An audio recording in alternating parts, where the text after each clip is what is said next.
that's what our culture runs on. And so last night, and thinking right now, this incredible abundance and wealth is right here.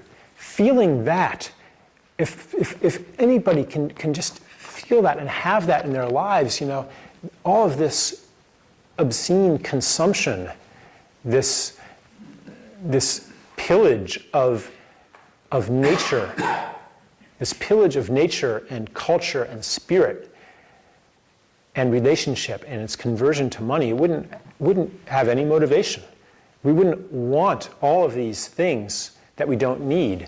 Why do people have 5,000 square foot houses, which they only live in the breakfast nook, and they're never, that's where they go because that's human scale. The cavernous living rooms are completely inhuman. You don't feel comfortable in such a huge room. When people who are into peak oil and they say, we're just going to have to make do with less. We're going to have to sacrifice, and it's hopeless because we're just going to have a huge reduction in our standard of living. But none of this stuff is really necessary. These piles of plastic junk, and all this stuff that goes along with it. And in fact, what we want is already available. Like last night, did we have to spend any money to do that? Do we have to work really hard to create that? No, it is instantly available. Incredible riches, infinite riches are instantly available right here and right now. So the Tower of Babel, these people tried to build a tower to heaven. And no matter how high they built, the sky was still just as far away as when they began. Just like, you get your 5,000 square foot house, your 10,000 square foot house, and wow, that's taller now, great. But darn it, that sky is still just as far away as it was. But as a matter of fact, where does the sky begin?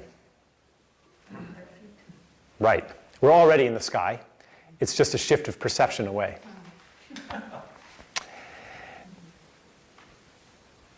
So, when I began to have experiences that showed me that heaven, infinity, was actually instantly available. I had glimpses of it here and there, going way back, more than a few years ago, going way, way back. I thought, well, what happened? Like, why are we stuck in this tower building? Why are we, and also spending years, starting when I have to thank my father for this. When I was 12, 13 years old, he started giving me books like Gulag Archipelago, Silent Spring, 1984. And I became aware of People's History of the United States. That was a good one for a 12-year-old. And so, I became aware that there was something not right about the world. All teenagers have this realization buried in them somewhere. That a more beautiful world is possible. We call it idealism, and we associate it with youth. Something you're supposed to grow out of. And I had a big dose of that myself. And, well, this is the invisible path, which I'll talk about later. But suffice it to say that my participation in the world offered to me was very half-hearted.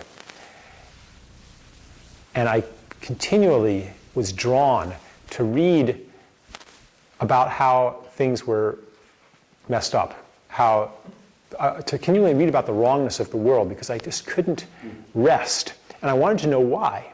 What is the origin of this? What is wrong? Is it just that some people are bad and greedy, and we have to tear them down and build something new and purge the world of these evil people, these greedy people, these corporate executives and people like that, and the conservatives and the fascists. And I realized that this attitude is actually part of the problem. It's an externalized version of the war against the self. It's a kind of separation. So I just dug deeper and deeper. What is the real problem here? And I read some very radical thinkers. The problem was agriculture, some people say.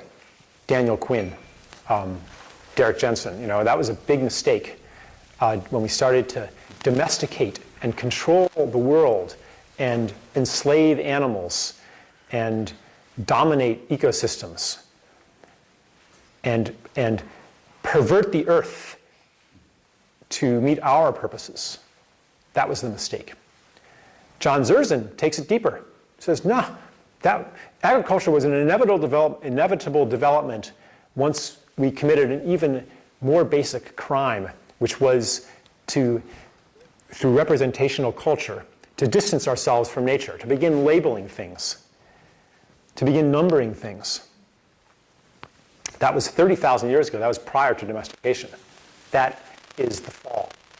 Once man spoke, he was fallen, says John Zerzan. So shut up already. And, I mean, he's an eloquent writer and makes a very powerful case, that labels distance ourselves. And once you begin labeling things and distancing yourself from them, that's just the first step on the road to calling human beings enemies, terrorists, or collateral damage, and living in a world of numbers and abstractions where it's very easy to kill people. So I thought about that, I thought, there's a lot of beauty that comes from the world of symbol and the world of technology. And human beings are no different from any other species, that we have a gift to offer the whole. And our gifts are the gifts of our hands and our minds, technology and culture. We can't just be nature's big mistake. We've been given these gifts for a reason. What is that reason? Well, so I dug deeper. And why did we begin symbolic culture 30,000 years ago or so? So let me present to you the acceleration of the ages.